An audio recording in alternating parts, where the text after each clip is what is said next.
People. Awesome. Okay, well, good morning, everyone. My name is Maha Ayub. I am from the Dearborn Adult Ed, and I'm so honored to be here today moderating the session. I also serve on the McKay Board of Directors representing Region H, which is really the Region 10 and the vicinities around us. I'm so happy to be, again, doing this today. This is an awesome session. I think we're in for an excellent session. It's called The Power of Transfer for ESL Learners. We do have a script that we follow as moderators, but I just wanted to kind of go off script and just, welcome you to this McKay. We have to, it's renewing, recharging, and rebuilding. And again, if you watched the host this morning, it's everything is in those words. I always encourage, if you have a question, it's up to the host. If she would like you to stop and ask a question, you can put that in the chat. I will be monitoring two chats, the Zoom and the Hova. I have two screens, so feel free to put any questions in any of those platforms. I'll be watching both. And Betty, if you'd like me to stop you for a minute when you have a question, if that's what you want, or wait till the end, it's up to you how you want to do this. We also want to let you know, if you need any sketches, I believe Kelly sent an email yesterday. She will be emailing tomorrow at noon. She said, watch for the email. And if you can continue with the survey, please, it's very important that we get the surveys back. It helps us really kind of with the feedback for future events. So it will be tomorrow around noonish. If you have any questions, reach out to any of the board members. Tonight it's animal trivia. There was a pizza party yesterday. I stopped after the second song. It was out of my league. So I was watching, but it was awesome. If you can join us tonight, it's an awesome event. It is a nice social event. Again, if you can, I know it's early. I know some of us are doing this from home. If you would like to put your camera on, it's nice just to create a sense of community. I see Louis, I see some of our teachers, Miss Hala, Miss Ann, shout out to our teachers. I'm always going to be biased to our teachers, and Brandy and everyone I know here. I can't see everyone, but thank you so much, everyone. So enjoy. Betty Elliott is from the Plainwell Renaissance Adult Education, and you can do your own introduction, Betty. I'll mute and I'll keep watching the chat. It's all yours. Okay, thank you. And I just wanted to remind you, why don't you interrupt me when somebody shout out. I'd rather get the questions, because I move around a lot and we might say, oh, that topic's passed. So if anybody has something to say, not even a question, but something to contribute, I'd love to hear it. I actually have a couple of times in the presentation where I'm opening it up to everybody to participate. But if somebody has a comment right off the bat, that's great too. Okay, so I'm going to share my screen here. And let's see, where's that's not working. Let me stop that again. Let's see. So I want to go to, okay, Colin, I guess I'm going to need your help because I need to get to my Google Slides. I'm not. Okay, so open up a new tab. Oh, okay. I'm in the wrong, I'm in the wrong browser. This is not going to work. Help. I don't know how to open up a new tab here. I'm so sorry. This was a lot easier last year. Potentially on the left-hand side of your screen where it says apps, click that and see if we can get to Google Slides that way. Okay.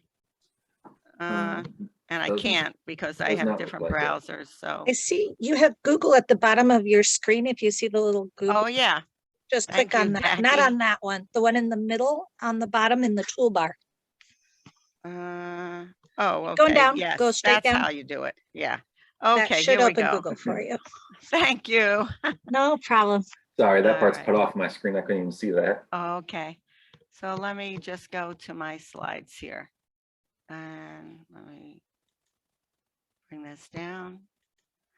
So we're going to talk about transfer, and just going to go right. I'm going to go to my Google Slides rather than the PowerPoint. So here's the definition of transfer. It is the tendency to compare aspects of the second language to what has already been learned in the first language. And this represents the cognitive operation known as transfer. So it's kind of like the learner says, oh, that kind of equals that. Let me go to present here, sorry. I'll make it a little easier. So whenever we learn something new, long-term memory searches our brain storage for past learnings that are similar to or associated with the new learning. When this happens, the memory networks are activated and the associated memories are reconsolidated. That's a lot of big words. I like to go to examples right away instead of academic language.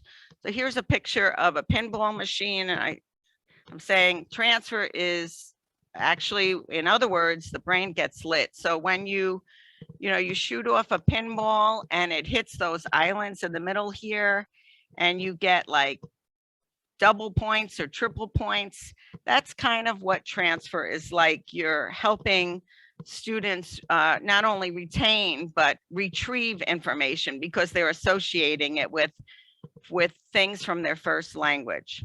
So I'll go right into an example here. A Spanish word for pregnant is margarita. My teaching aid, you're bilingual. How would you say this word, margarita? You have to be unmuted, yeah. Margarita? Embarazada. Embarazada. Yes, ma. Embarazada. Okay. Embarazada. So I'm asking anyone or everyone to tell me what English word comes to mind when you hear this word. Anybody? Embarrassed. Yeah, thanks, Louis. So embarrassed, red-faced. So this encompasses the idea that you have to deal gently with somebody. And so when I first heard the word for pregnancy, in ESL, you usually have a lot of, I think I had a baby shower the first 8 years of my teaching. Somebody was always pregnant in the classroom. And so that word came up. And I remember when I saw it written, not so much spoken, but written, I thought of the word embarrassed. And so right away, I made a connection, and I was able to remember that pregnancy sounded a lot like embarrassed. So I would, kind of make embarrassé, I'd say to my students, I'd make a connection with them by bringing up that word. So what it transfers, actually, you have a password, like I had the word embarrassed, and I incorporated it into the new flow of the Spanish word for pregnant. This reinforces my memory. And so it aids in assigning meaning to the new information. So this is not a cognate, obviously. So this came up in my class one time. We were doing adjectives and happy and sad and embarrassed and angry. And a lot of them didn't know what embarrassed meant. And so we talked about how it was you're red-faced.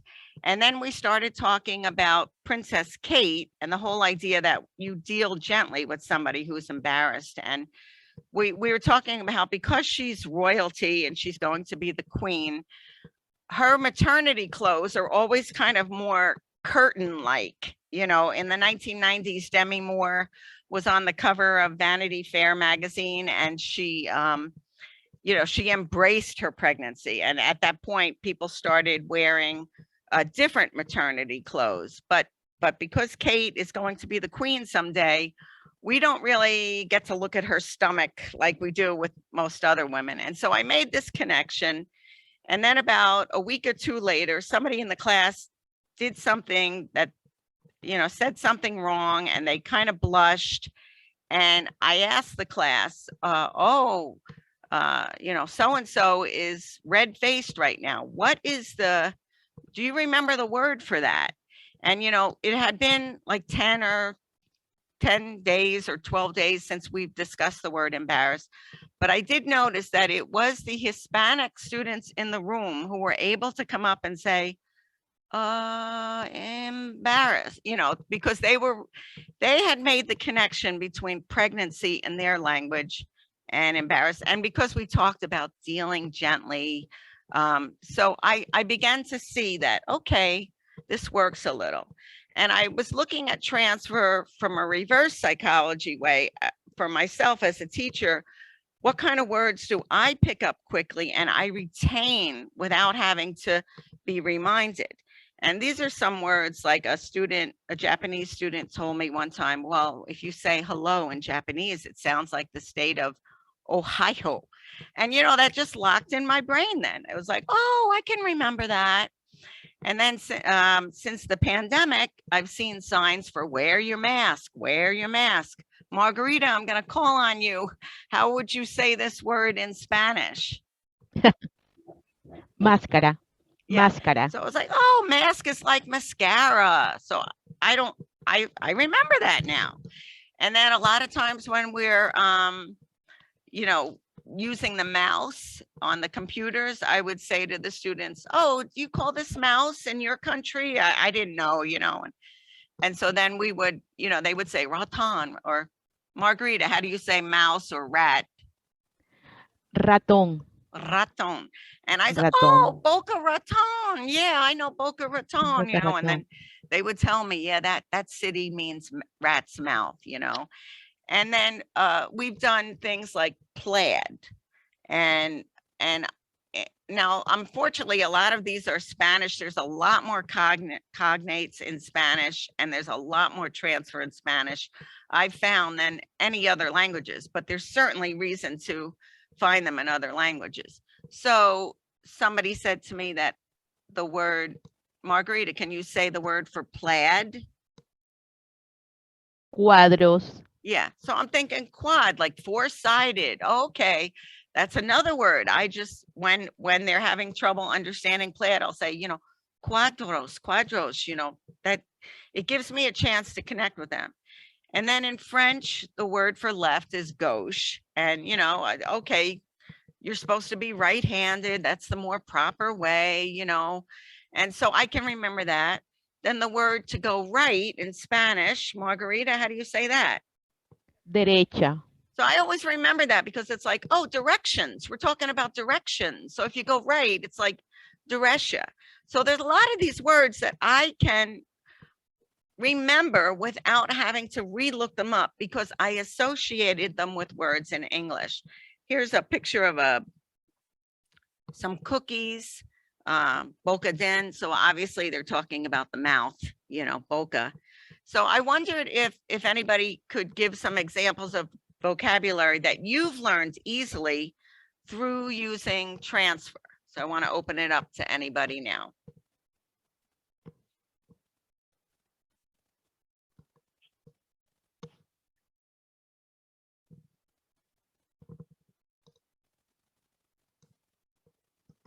No examples?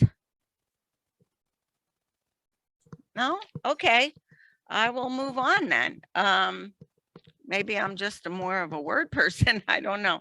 So I'm going to go to the next one. So this slide says ELLs from non-literacy oriented homes know very few descriptive synonyms in English for common words.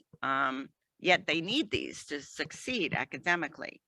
So the idea is we need to recycle words periodically, especially synonyms. So I'm gonna, oops, I gotta go back there. But somebody wrote, excuse me, somebody in the chat wrote, Carrie said that French has a lot of words too. She said house, she said like maison or like mansion.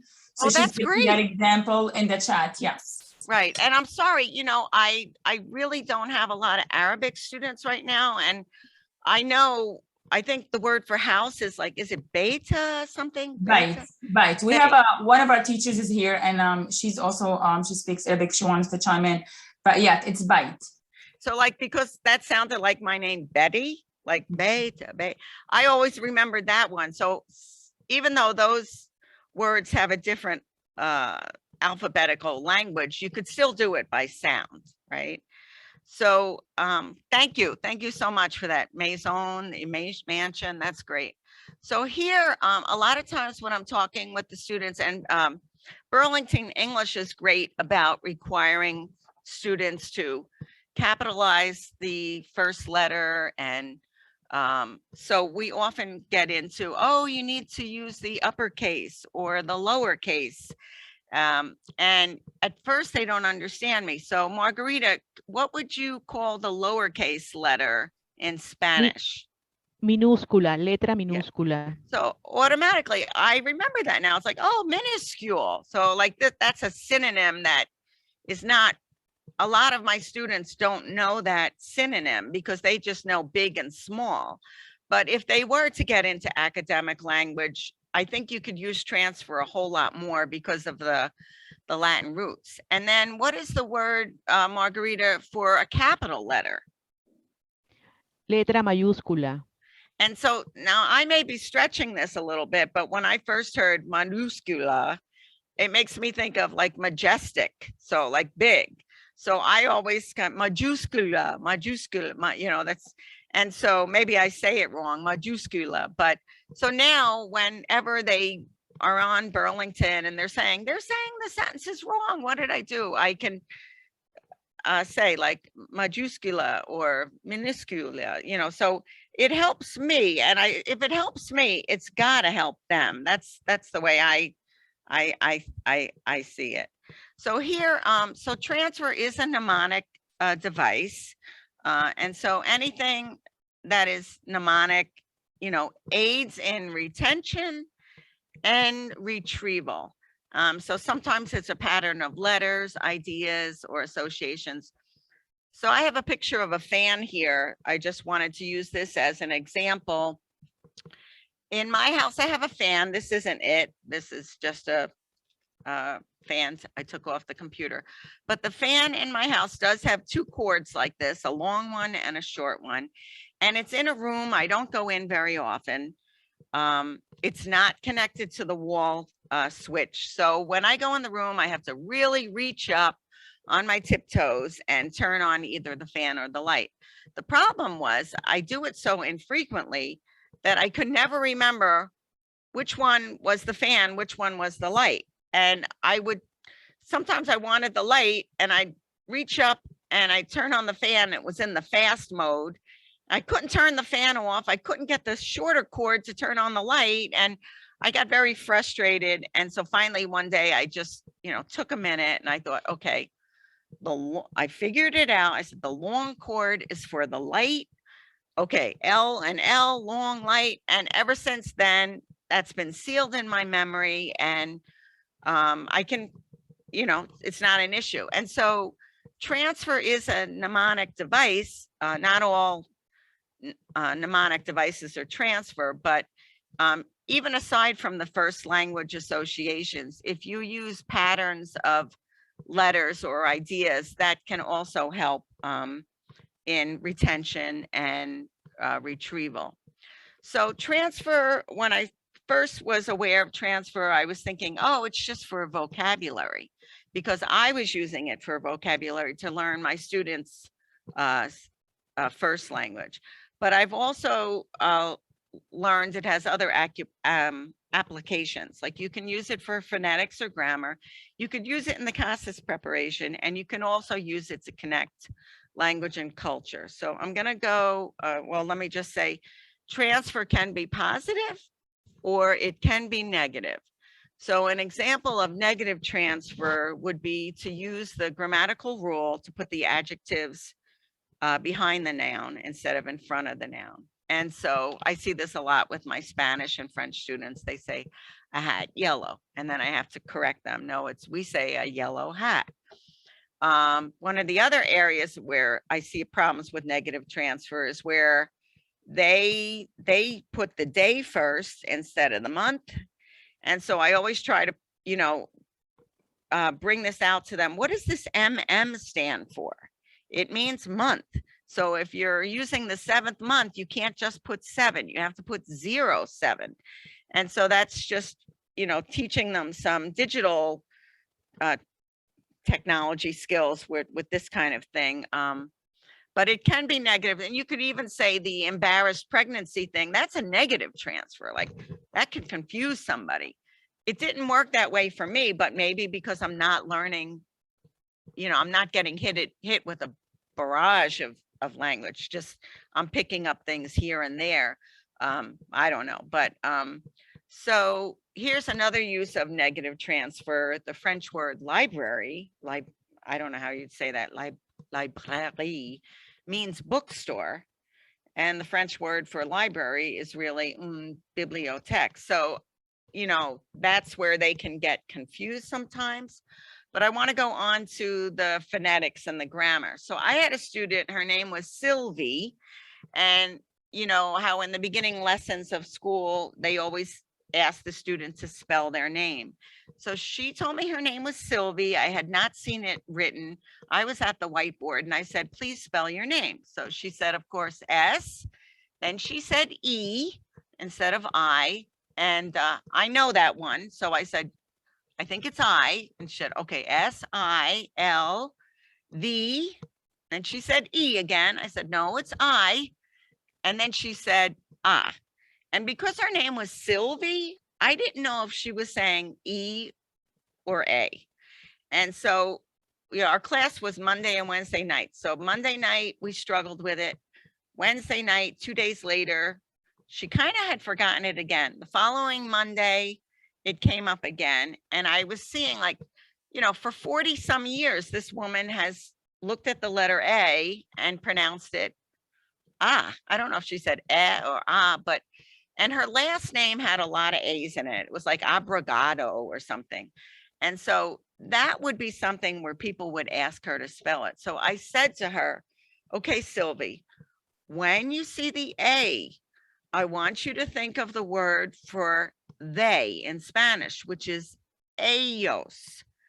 And I want you to just take the first, say syllable, but the first part of that word. And so then we would go over it and we'd say, she'd say S, you know, I-L-V-I, and then she'd stop and she'd say A, you know, and it took her a few moments, but I knew she was applying it, and especially with her last name, which had 3 A's in it. But here's here's a situation where I did the wrong thing with Sylvie.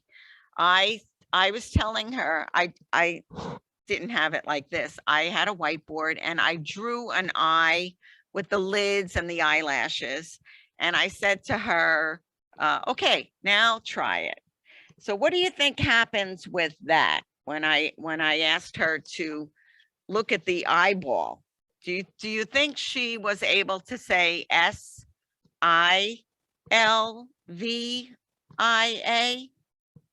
Anybody?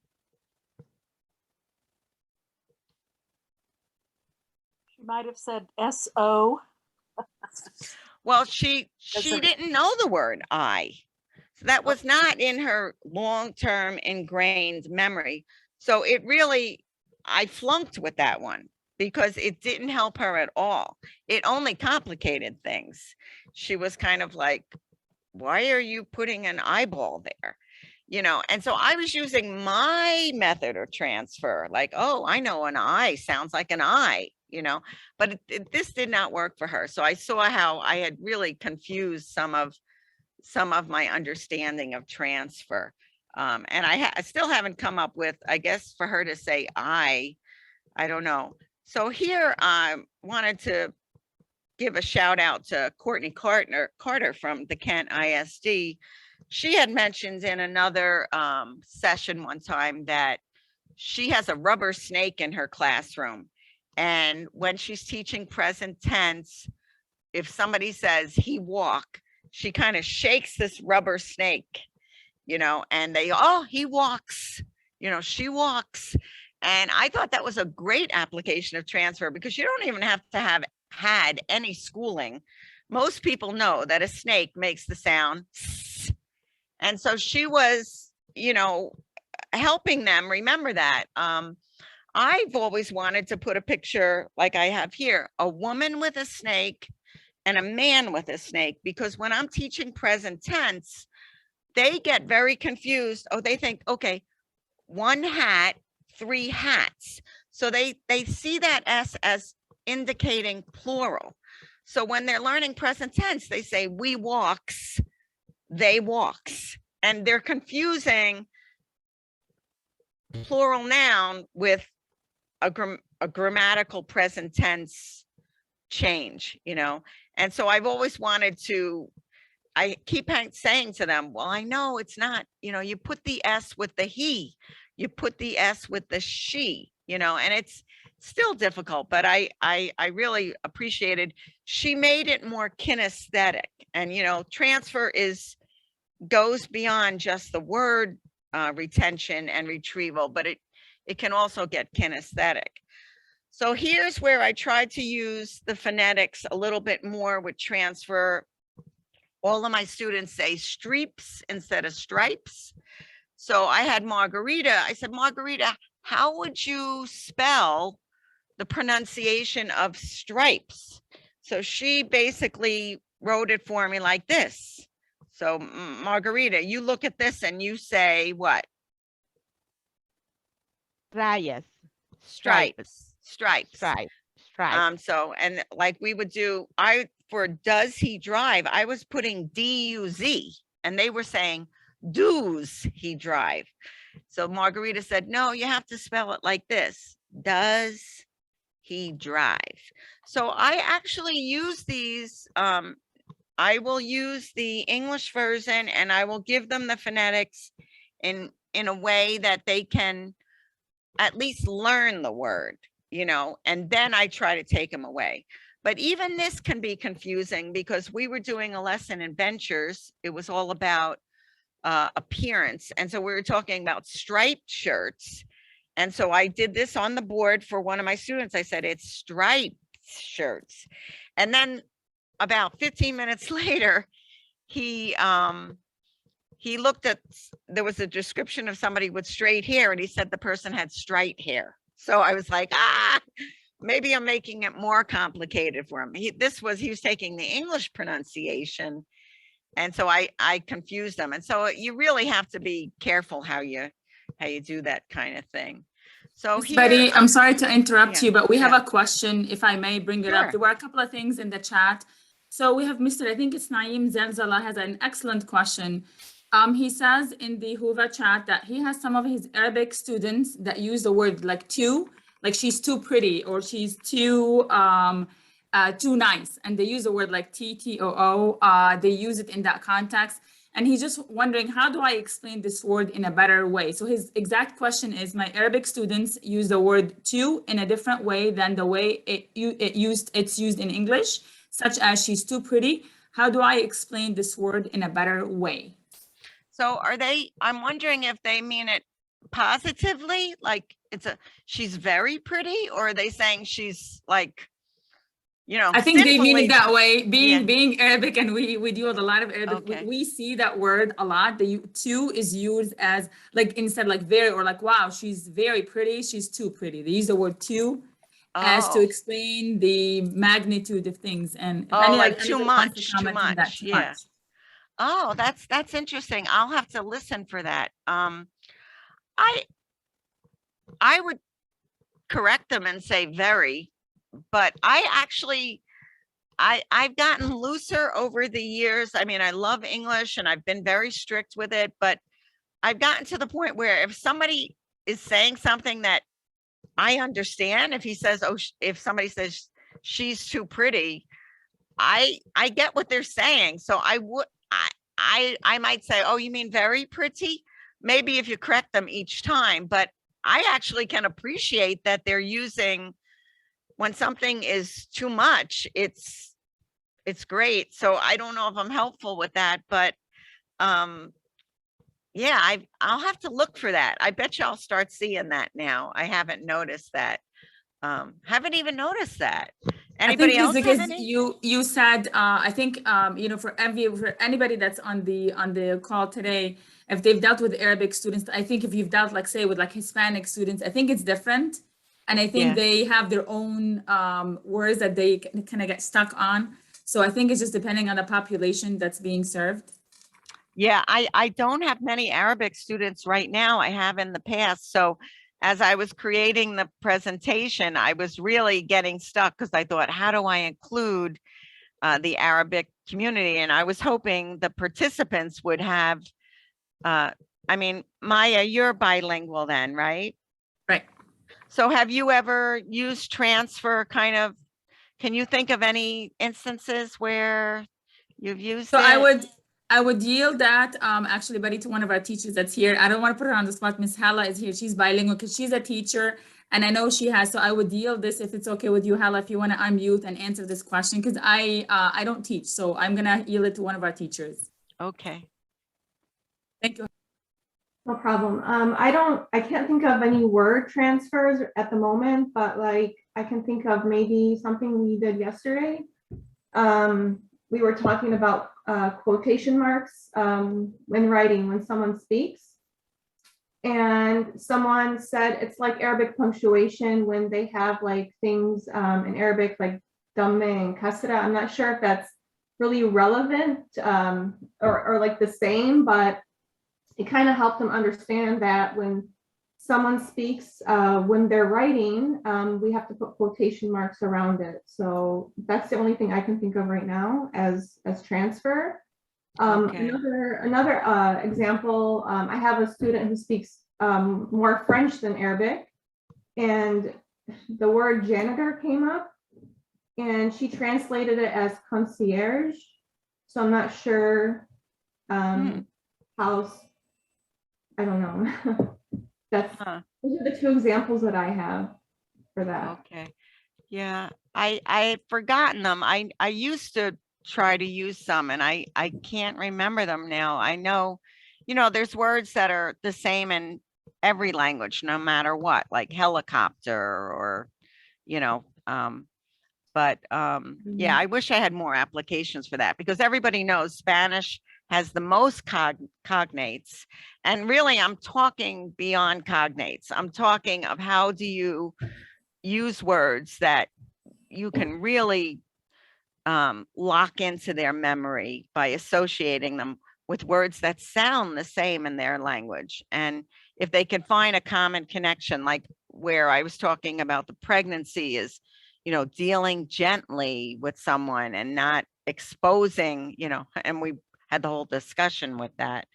But anyway, thank you. You're welcome. Can I also mention the example with to? I always like to tell them that it means also rather than, so sometimes that helps. I have higher level students, so they might know what also means already, but because they do make that mistake of saying you are too beautiful. So I tell them, well, that means also. So let's try to say, let's try to think of it as you are also beautiful. So it kind of doesn't make sense. I mean, that's the only way I can think of explaining that example.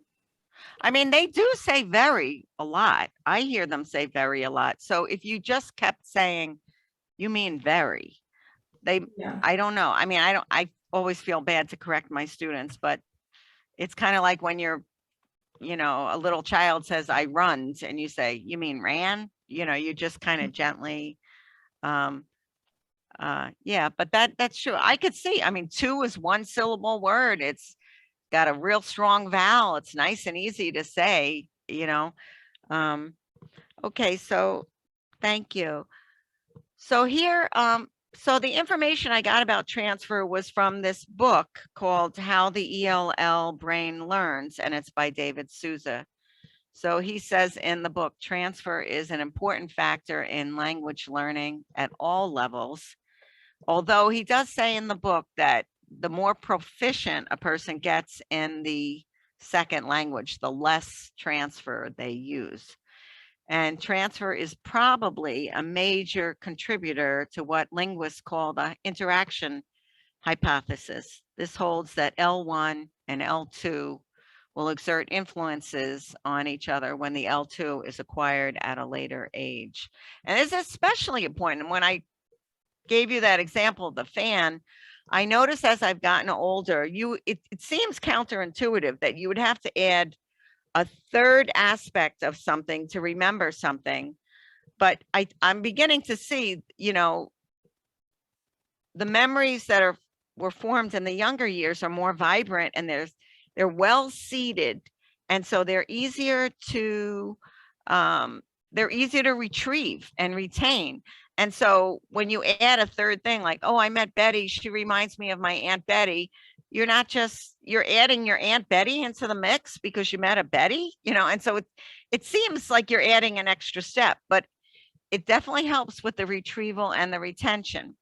So now I'm going to go a little bit to, I said the 4 aspects we cover: vocabulary. Betty, we have another, I'm sorry, Betty, to Oh, interrupt you, great, but this is great. amazing. Actually, to be honest, I've moderated many sessions. Whenever there's an interaction, it's amazing because that means they're engaged. But there's a great question here that I want to ask from Miss Ann. She's asking, what if the teacher does not speak the language of the students? I think like you are asking one of your teachers to translate for you. So Miss Ann is one of our teachers, and primarily she teaches the lower levels, and primarily her level of students is lower, so level 1 and 2, and some of them actually speak almost zero English. So if a teacher, her exact question is this: how do you suggest implementing transfer tools in the classroom when you don't know the language of your students? What I do is I look a lot, I go to Google Translate and I listen to the word, because like with the Japanese and the Chinese and the Arabic, I can look at the word, and I will try to find, oh, that sounds like, and you do have to do a lot of research. I felt so bad. I taught Japanese students, Jackie, I saw you were, I don't know if Jackie Janoy is still in the session, but I did that for 2 years. And at the end of my 2 years, somebody said to me, well, their sentences is object, subject, verb. And I never knew that. And I thought, oh my, if only I'd known that, I could have, when they would get confused, it took me a while, even with the Spanish speakers, that they don't use the pronoun. They say, Maria is pretty, is tall too. I didn't know that. And so I do think using Google Translate and the listening, you could use it for vocabulary, or just ask people. Yeah, I guess you just have to, you just find things along the way. That's what I found, it's a good question. Anybody have any suggestions for that? Amy Gruber from Lansing Schools has an excellent response. She said to the above question, the most successful ESL classes were when they were completely immersive. Example, no translating. She said it's difficult, but it works very well. Lots of gestures, pictures, etc. I guess you do. I don't know. I guess Betty teachers use whatever it takes, but I think this is her suggestion. Amy, this is Amy's suggestion. And so that's interesting, because when I took this David Sousa, the textbook, one of the things in that book, he said that for K through 12 learning, you make great strides when you teach a student, say, history in his own language first, and then you teach it in English. And that kind of blew my mind, because I can think, I'm an older person and I lived in a urban environment, New York, for many years. And so there were so many immigrants, and we didn't have all the resources we have today. And so it kind of, but I know for myself, when I'm trying to understand something in another language, if I could read it in English first, I can then I tend to extract and do more transfer, because I'll see, oh, yeah, there's the word minuscule. That's what they meant when they said it was small over here. I tend to get more out of it. So I don't, I guess there's 2 schools of thought on that. I don't know. I mean, when something is more academic, I have tried to give it to them in their own language first. And so I don't know. That's, I know what you're saying about immersive, but I think things have changed with the internet, and it's almost like there's too much information. And when you're learning a language, you could get so overwhelmed. I don't know. Wish I had an answer for you, but anybody have anything to share with that? No? If I might just jump in I'm so glad you said that there are 2 schools of thought. And I think that it really depends on the group of students that we have. the specific class I was referring to was at an organization that had an ESL program embedded in the work environment. And so I had a group of students who were in their 40s, 50s, 60s, et cetera, from countries like Bhutan. They had never been to school, and so they could not write their name in their native language. And they didn't speak, but you know, hello, goodbye, teacher, that kind of thing. And so we went through and started with how to hold a writing utensil properly and tracing and, you know, that. And then I just did a lot of charades with them in terms of teaching them how to talk about any illnesses they were experiencing. And, you know, by the end, they were writing their names and could write the Roman alphabet and such, but they were from probably altogether about 5 or 6 different countries. So it wasn't possible to just go ahead and break into, you know, their languages. And so I think in that kind of situation, that would be really helpful to just go ahead and bust into English right away, because it wouldn't have made sense to try to teach them in their language, not only because I didn't speak it, because they were not literate in their own language. And Right. so as you were talking about, I think then when we talk about things like history, and you know, there's only so much that you can discuss with students if they don't already have some of those language skills. So That's so Yeah. true. And it's funny, the first couple of years I taught English, I used to think, oh, if they were only all the same language, I could do so much more.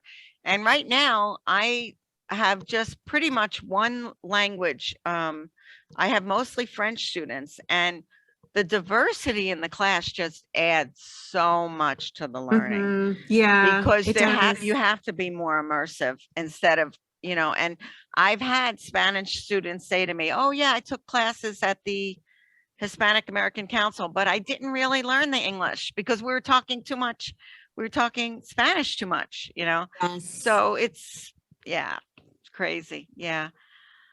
I'm gonna check the time. We only have 15 minutes and I think I'm on slide, yeah,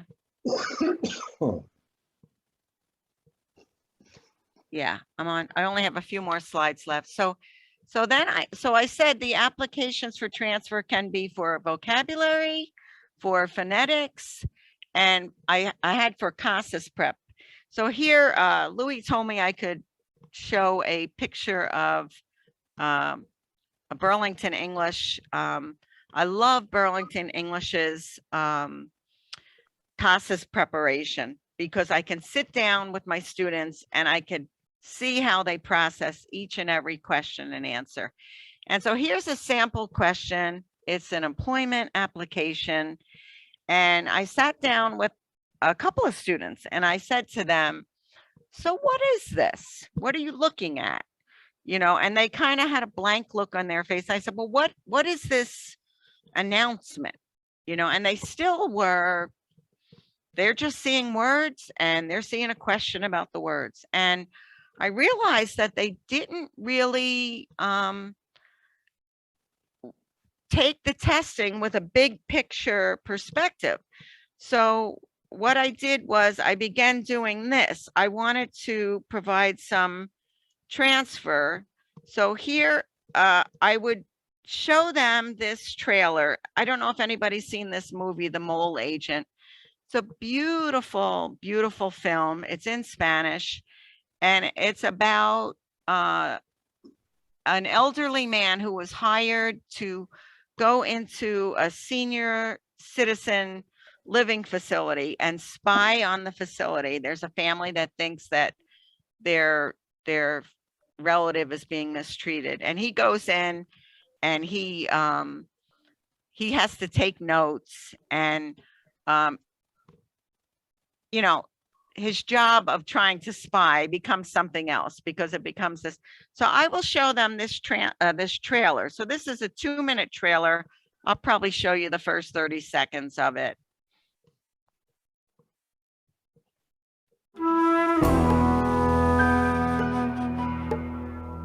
contra el mercurio y veo un aviso que decía, se necesitan personas de 80, 90 años. Estoy loco, ¿qué diablo? Porque no me convencía de 80, 90 años. Tú a contar de hoy día vas a ser un agente topo, un espía. A mí me está contratando una hija. Cree que a su madre adentro la están maltratando, que le están robando. Entonces tú vas a ser mis ojos. Yeah. Todo me sirve. Los baños están asquerosos, que la enfermera, cachuchazo, y escobazo, qué sé yo, todo me lo informa. Informe de hoy, miércoles 29.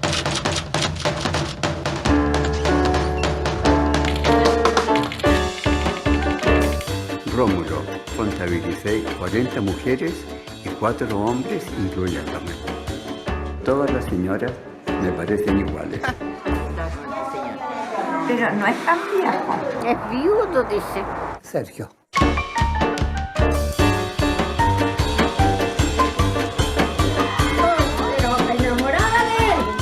A las 18 horas estuve vigilando para que le dieran el remedio y no se lo dieron. Ahí no. No. ¿Y acá? Llore. Eso le hace bien, llore nomás. ¿Me quiere? ¿Mucho? ¿Poquito? Nada. ¿Me quiere? Mucho.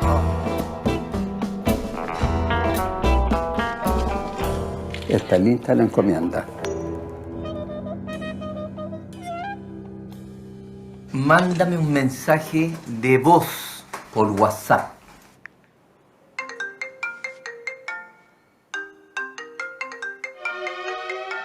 Okay. I actually decided to show you the whole thing. It's such lovely. Okay, I don't know. How do I get out of here? Let's see. Okay, so let me go back up. So basically, when I would show them that, let me get, how do I get out of here? Colin, are you there? I got to get back to my slides. All right. Well, anyway, I would basically say to them, you're looking at an employment advertisement, you know, and so then, you know, the wheels began to turn when you know that you're looking at an employment advertisement. And, you know, some of my students, they get jobs through word of mouth. They've never looked in a newspaper or online for a job. So I tried to transfer the culture, the information, so that they can understand the culture of it a little bit. Here's another thing that's in the CASAS test. Okay, when I see this pink message pad, I'm sure a lot of you, there's an immediate sense of transfer. For many, many years, right? We worked in offices. You take a message. But my students don't look at this and say, oh, the pink message pad, right? They don't transfer any culture or experience with this. And if you know, you've got prepositions here, for and, you know, to and from and in and out. And sometimes when I would try to go over this with them, I have a different one. It would say to. And I'd say, okay, you're writing the name of the person that the phone call is for. And then they'd look at me like for or to. And then I'd say, and here you write who it's from, you know, and they were just totally confused. And so we actually started with our cell phones in the classroom, calling one another and taking messages because they couldn't transfer. This is more kinesthetic. They just could not transfer like we can. We are familiar with this. It's funny. I know they're going to redo the CASAS test, but I can't even find one of these pads anymore. When I get a message at work, it's on a Post-it note. So there, you can transfer culture as well. You could use transfer for culture. Like I said, you'll have to actually do the activity besides just explaining to anybody the date and a kind of thing, because it is very confusing for them. So anyway, that's pretty much all my slides. So my conclusion is efforts to boost transfer for ESL students can have a positive effect on retention and retrieval of information, thus making learning more positive and fun. So anybody have anything they want to share? We have about 8 more minutes left, and I'm open to hear if anybody has any suggestions on how to help more with the CASAS. But like I said, I found the Burlington English doing the CASAS questions with them, the similar CASAS questions, has really been helpful, because I've seen where they're deficient and they're not getting the idea of what's actually going on. They're just looking at words and looking at a question, but they don't understand the concept of what, what the question is about. So I'm open to any suggestions, opinions, or ideas.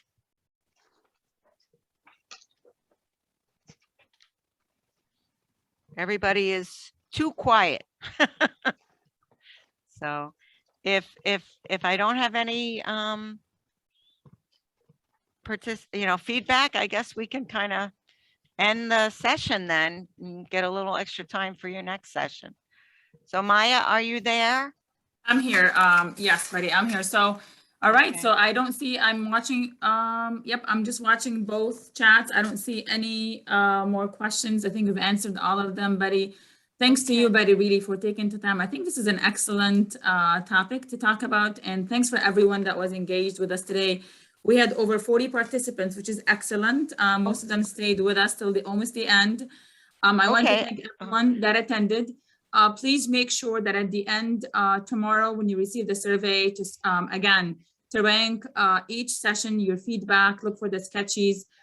Join us tonight at 7 o'clock. I know there's a little break now. If you can meet the exhibitors, it's excellent to please, at least make a showing if you can. And then I will be presenting at 11, myself and Uge have a session that I will be presenting. It's called Advocacy 101. So I thank everyone that was here today. If you have, if you have any questions, make sure you engaged in the leaderboard, in the community questions that we have. Keep those coming. I think, cool. Yeah, everybody's just saying thank you to you, buddy. I love the chat. Yeah, I've heard that. Yalla, Yalla. at soccer games, yalla, yalla, yeah. So that's no, buddy, wonderful. you don't know how many times we use that word at home. I have 2 boys, and yalla is said in my house maybe at least 1,000 times a day. Yalla, yalla, yalla to everything. Well, I can't wait to use it with some of my students to be funny. Okay. Right. Thank you, everybody. You're welcome. Okay. Bye, guys. Bye, Bye. everyone. And thank you, Colin, so much. Take care. Thank Bye-bye. you. Yes, thank Colin. Thank you. Bye-bye. Take care. Bye-bye.